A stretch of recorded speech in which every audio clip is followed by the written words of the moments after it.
Hi everybody, welcome to BelleAire Radio, and the students are on break now, but I have with me Deanna Moore. How are you this morning, Deanna? I'm good this morning. How are you, Mr. Lipson? I'm doing great, and we have an international edition of the show.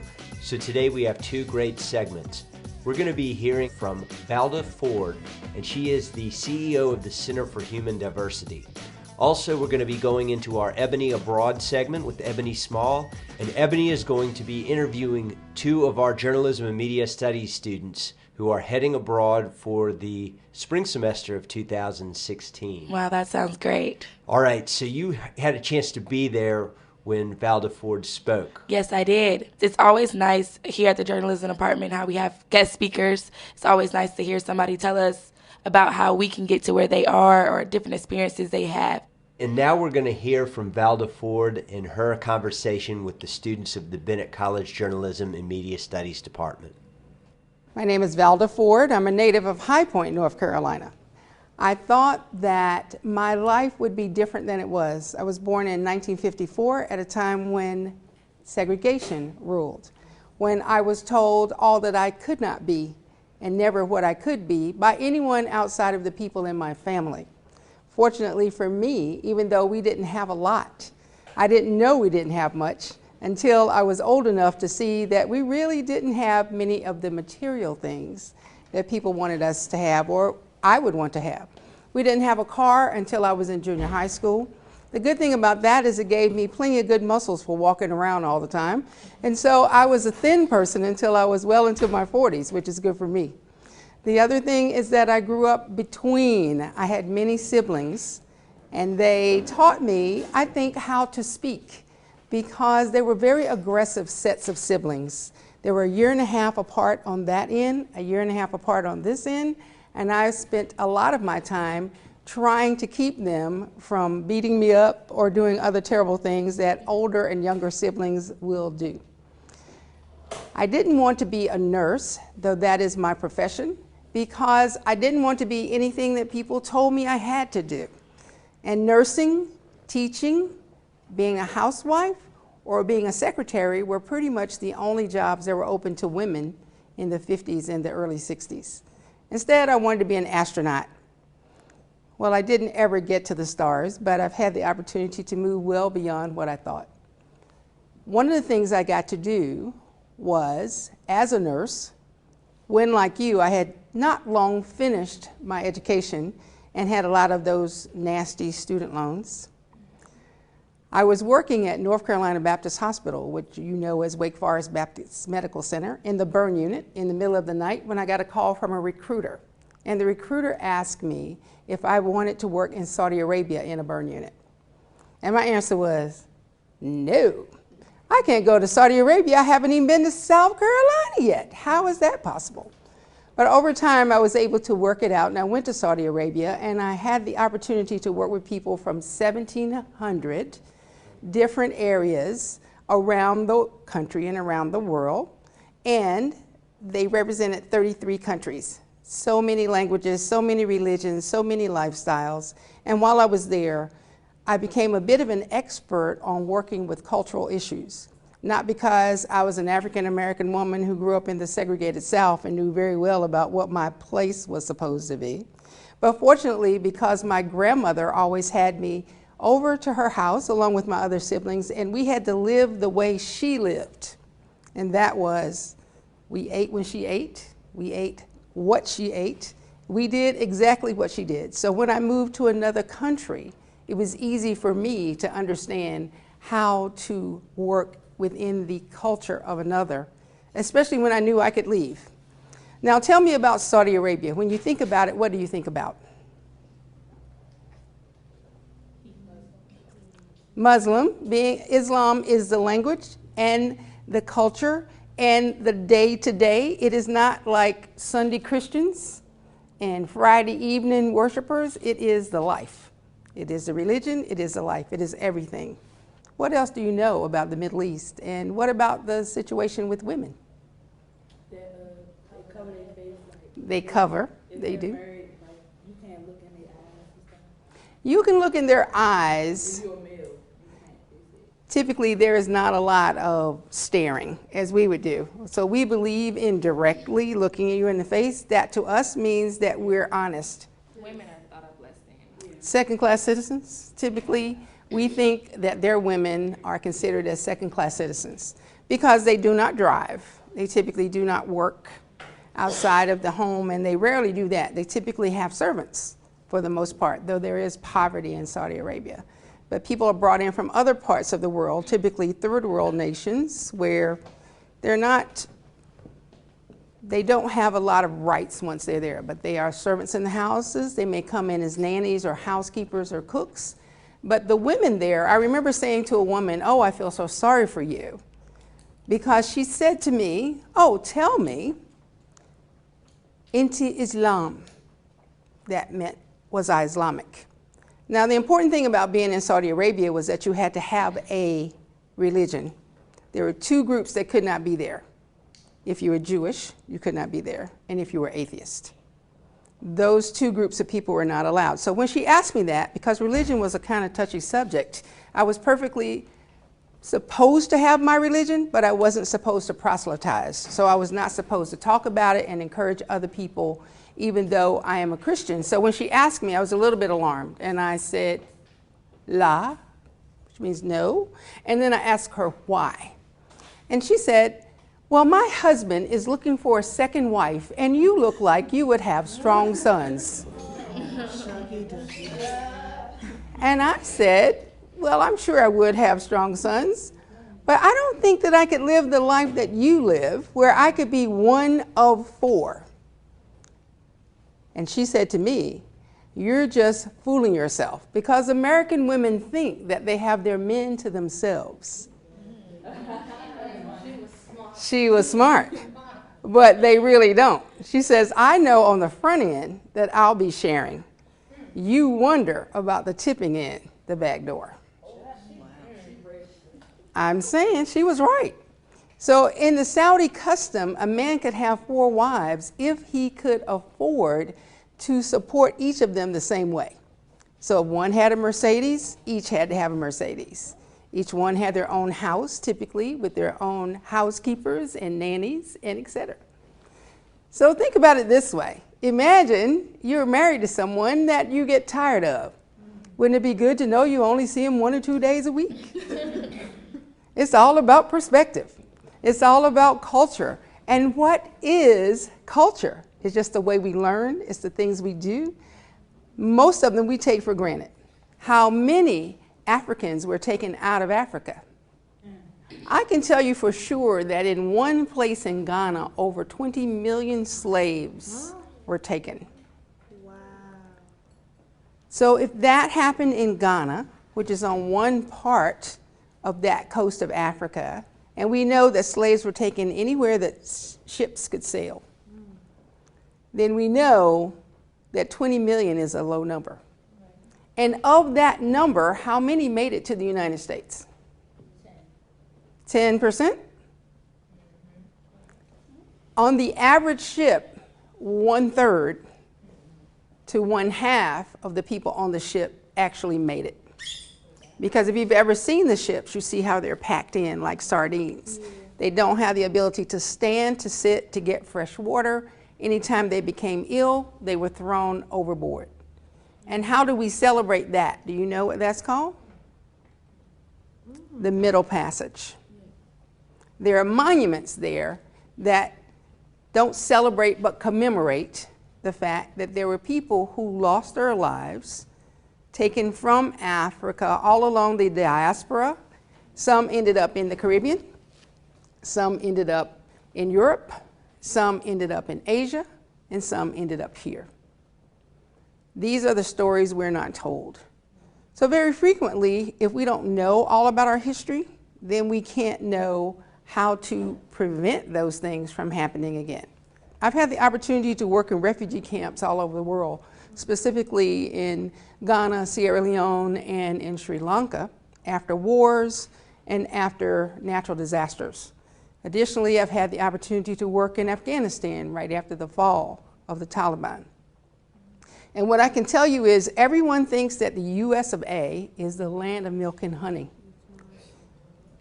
If you live there, you will believe it too. When you know every day when you walk in here, there will be lights on. When you know every time you turn a tap, there will be water. When you know that even if you can't get the food you want, you will have access to some. There will be roads and there will be shelters. But I worked in a refugee camp with 75,000 people who were refugees of the Liberian War. If you know anything about Liberia, then you know that the slaves that were here in the United States, when there was the Back to Africa movement, there was a time where President Monroe decided that, okay, we can work this out, whether he decided or someone in his cabinet, but there were slaves that were allowed to go to Africa. Many of them didn't know about Africa. They were second, third generation, maybe even fourth generation, but they wanted to go to their home continent. So when they took them back, they weren't necessarily taking them back to the village that their forefathers came from. When they went to Liberia, they went as superior black people. We've lived in the United States. We've had all of these things. We have gas lamps and we have roads that are put through and we have cars maybe by that time. It's the early part of the 20th century. And what happened is they never did try to work out relationships with the people who were already there, who had been moved off their land. So over time, that boiled up, as you might imagine, into a war. And in the end, the war was perpetrated by Charles Taylor, who had been educated, trained, and furnished supplies through the United States of America. So we don't talk about the things that we create that aren't good. Just be responsible enough to know what the U.S. is doing out and about in the world. But the interesting thing is, I got to meet with those people. And many of them would tell me stories like this. I was in my home, and they were people who were in their homes who had been insurance agents and had daycare centers. And they were very much like the U.S. They had an absolute straight back and forth. It's just like coming from the next state. They didn't have to have any special paperwork because they had been American citizens. And then someone came in, someone from a different tribe, someone from a different political affiliation, someone for some reason who thought that they were not worthy. And the idea of genocide, so you know what genocide is, when people believe that you are not worthy enough to live and that you're not human, and so therefore it's not a crime. So they would come in, and one woman told me the story that she came in, she was cooking dinner, and they came in the house and they grabbed her, and her 8-year-old child tried to help her, and her husband tried to help her, so they beat her husband down to the ground. And then her 8-year-old child tried to help her, tried to stop these men who were going to rape his mother, and he could see that this was happening. And when he went to beat on their backs, they just sliced him and cut his throat. Another child tried to help, and the same thing happened. Ultimately, they took the husband away. They left the woman and her remaining children there, beaten, bloody, raped, bruised, and abused. And they thought, this is okay because it's genocide. These people are not important.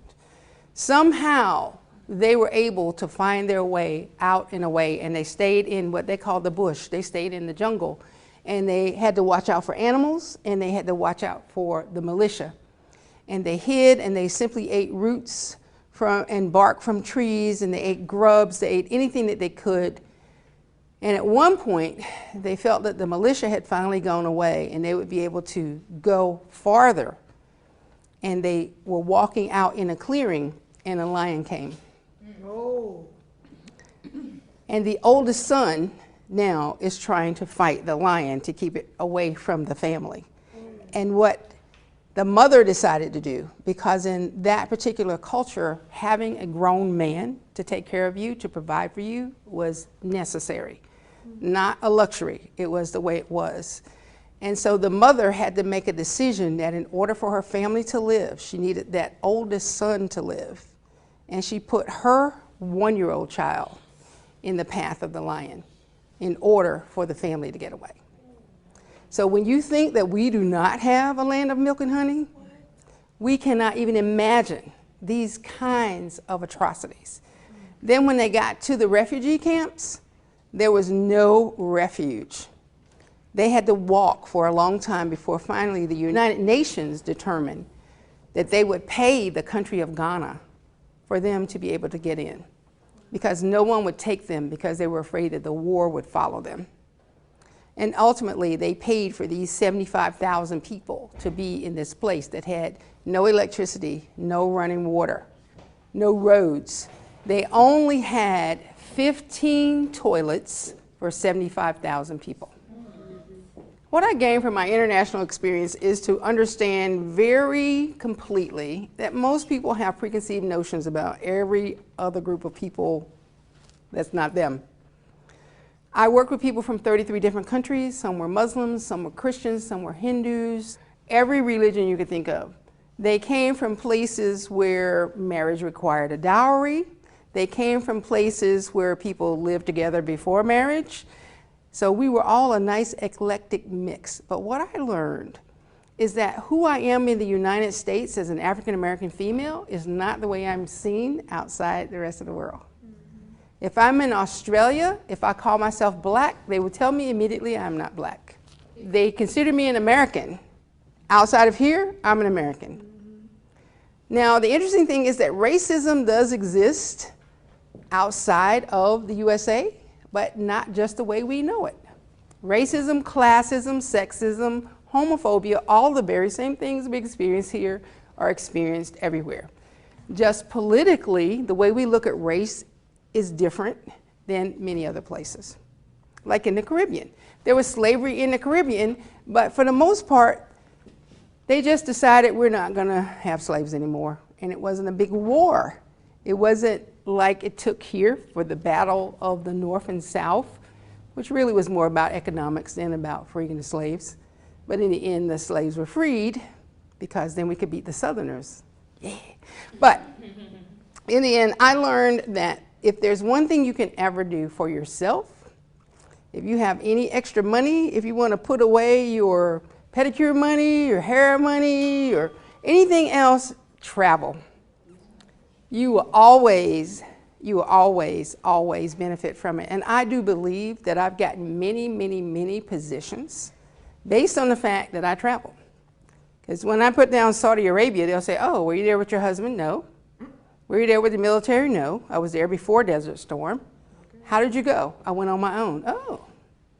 How did you like it? Loved it. Stayed longer than my contract. They think, here's a person who's open, who has been exposed, who understands the world, who can help us understand the world.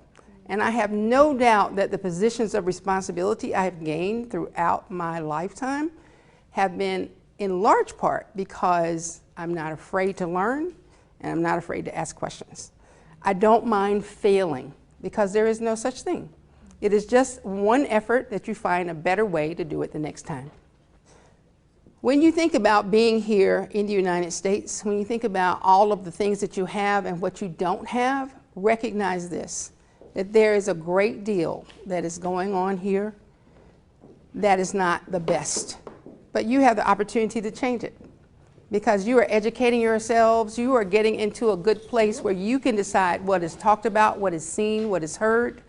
You can be the one who, whether it's through a blog or whether it's through the national news, can tell the story the right way. You can keep your integrity and make sure that people understand that we don't always do everything right, but we do have the responsibility to try to make it the best that it can be. I thought she had some fantastic stories. It takes a lot of courage, right? Yes, a lot of courage, especially when you go to be in someone else's culture. And could you see yourself taking a plunge like that at some point?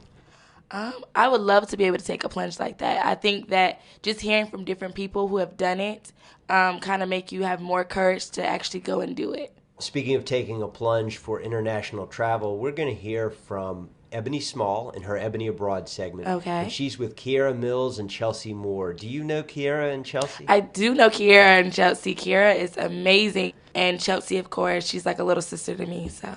You don't think the countries will reject them and send them back? No, hopefully not. I think they're very prepared, Bennett Bells, to be able to go out to a different country and succeed. Hi, my name is Ebony Small. Welcome to Ebony Abroad, where we will highlight the international experiences of the students at Bennett College. Today with me, I have two students who will be traveling abroad in their spring semester of 2016 from Bennett College. I'll let them introduce themselves and tell a little bit about their travel abroad experiences. Okay, hi, I'm Chelsea Moore. I'm a junior journalism media studies major from Nashville, Tennessee. In the spring, I will be visiting Cyprus. Nicosia, Cyprus is a Mediterranean island in Europe. Hi, everybody. My name is Kiara Mills. I am a junior journalism media studies major from Willingboro, New Jersey, and I'll be going to London. First of all, I want to know what you guys will be doing while you're studying abroad. I'm definitely going to be participating in a lot of excursions. Some of the flights to other countries in Europe are relatively cheaper, so I'm just going to take advantage of that. And I'll be taking some courses, some journalism courses. I'll be shopping, eating, traveling, stuff like that. Great. Yeah. So were you guys offered any scholarships for going on your study abroad experience? I applied to the Gilman Scholarship, which is really important for future study abroad students, because if you're part of the Pell Grant, you can apply for that, and the Gilman can give you up to $5,000. Mm-hmm. Now, unfortunately, I wasn't accepted. That's all right. No hard feelings, Gilman. But yeah, that's a beautiful opportunity. Other than that, I'm getting a lot of financial aid from Bennett, so it's covered. So I'm really excited about that. Unfortunately, I was not offered any scholarships, but I was lucky enough to have enough financial aid to cover my tuition, and then my family's helping me out, and I've saved up some money, so yeah. Great. How did your family help you out? Did you go around asking for donations, or did they offer? Honestly, my family, they paid for my flight, and then like they're probably just going to match whatever I have saved up. Yeah. So it's kind of like I'm more so putting a big portion of it, but they're just going to help me out a little. So yeah, it's just my mom and dad that'll be helping me out, but I'm very grateful for it. Anything I'm grateful for. Mm-hmm. I'll just be asking for straight up money for Christmas. No pajamas, no socks. Yeah, I need to study abroad. Yeah. Exactly. One thing that I have to say to you all is I love your style. So how will you guys maintain this style while studying abroad? I mean, you can't bring everything out of your closet. Oh my gosh. Yeah. Listen, for this pre-departure orientation thing, she said that we can only bring one bag. Yeah, I got stressed. And my jaw dropped. I was like, one bag, 50 pounds? I like, my shoes can be one bag. So it's just like, I mean, I'll make it work. I always do. So I just have to, it's another lesson. Yeah. Another studying abroad lesson. So I'll be condensing what I wear more. Yeah, like she said, I'm basically just going to have to prioritize and organize, really. I do want to bring some heels, and heels can weigh down the bag heavily. So, and we found out in our orientation departure that we can only bring a certain amount of carry-ons too, so that kind of just like hindered me in a sense. But, just going to have to make it work. Yeah, make it work, make it do what it did. Yeah, so you guys were mentioning lessons. So you said heels can weigh down your bag. That's one thing. I mean, it's small, but it's a lesson nonetheless. So you mentioned prioritizing and making time for packing and organizing. So what is another lesson that you think you'll learn from your study abroad experience? I think another lesson is it's important to realize that even though it's a foreign country, people are still relatively the same all over. Like, you should treat people with respect all over, no matter how they treat you, no matter what kind of social differences you guys have. So I think that's an important lesson. I think my lesson would be to not take certain things for granted, because like in a foreign country, we're not used to eating certain ways. Back home, I'm used to eating this or that, and in a foreign country, I might not be able to eat this or that, mainly because of the expenses. So just be grateful, not only for the experience, but grateful for the little things, like the things that you have back home that you might not be able to have back over and overseas, such as like connection for phone and Wi-Fi and whatnot like that. If your homestay family gave you a plate of food that you don't necessarily find interesting, find attractive, how will you handle that? Yikes. I think the best way to handle it is just eat it. You don't want to offend anybody. Just eat it. Yeah, just eat it. Or just like push the stuff around the plate. And then a lot of times, I notice this with some of the food that I eat. It might not look appetizing or pleasing, so it might be better when you actually eat it. So you never know. So just be optimistic about it. I want to mention the 4 focal areas of Bennett College, which are entrepreneurship, leadership, global studies, and excellent communication skills. So I know you guys are covering the one area of global awareness, of course, but how will you guys cover at least one of those other areas during your study abroad experience? I'm excited to see how different people from different countries talk to each other and socialize and stuff. So I am over the moon about going to a country where they speak English, and I can easily communicate with them. Maybe pick up a little accent or something. I think I want to piggyback off what she said. I think because Cyprus, they predominantly speak Greek and they also speak English, so I think it would be cool to see them interact with one another speaking in Greek. Have you guys learned any cool terms? I know some slang. Oh, can you speak some for us, or tell us what you've learned? Of course. Well, I know that in Britain they call elevators lifts, they call chips crisps, and they call fries chips. So fish and chips is like fish and fries. They say mom instead of mom. Yeah. So I'll be calling my mom a lot. They call a fanny. Fanny isn't what it is over here, and that's all I'll say about that. Okay. I think that's a great stopping point, ladies. Thank you so much for joining me. Thank you. Thank you. And I know a lot of Bennett Bells will, of course, be very informed about the information that you shared with us and entertained because you guys had great personalities. So I hope that you will be joining me back when you get back from your travels. I wish you a safe and wonderful trip. Thank you so much. Holla back. Bye. Ow! These 2 students will also be joining me back during their study abroad experience via Skype, FaceTime, Instagram, Facebook, almost everything. So you will be hearing from them again. So Deanna, that's about all the time we have for this show. I appreciate you joining us. Hey, could you quickly tell us about your experience with radio? I know you had an internship this year in radio. Yes, I did. Well, I've been interning on and off with 102 Jams here in Greensboro, North Carolina. It's a R&B and hip-hop station. And we're glad to have a student with radio experience working for us now on Channel 142. I'm so excited. HBCU. And coming into the year 2016, do you have any things in mind that you want to bring to the SiriusXM audience? I would love to bring conversation. I just think it would be nice to have different conversations about what college students are actually going through now. We hear a lot of people on radio who are talking about us, but we don't have a lot of us talking about us. And I think that would be nice. And we can look forward to that in 2016. Hopefully your voice will be better by then. Hopefully it will. I am a little under the weather, but I am still here. So I'm looking forward to coming back in 2016 and really taking off. That's all we have here for BelleAire Radio. Folks out on SiriusXM, join us here every Wednesday at 4:30, replays Friday at 10 a.m. and Mondays at 3:30. Have a great holiday season.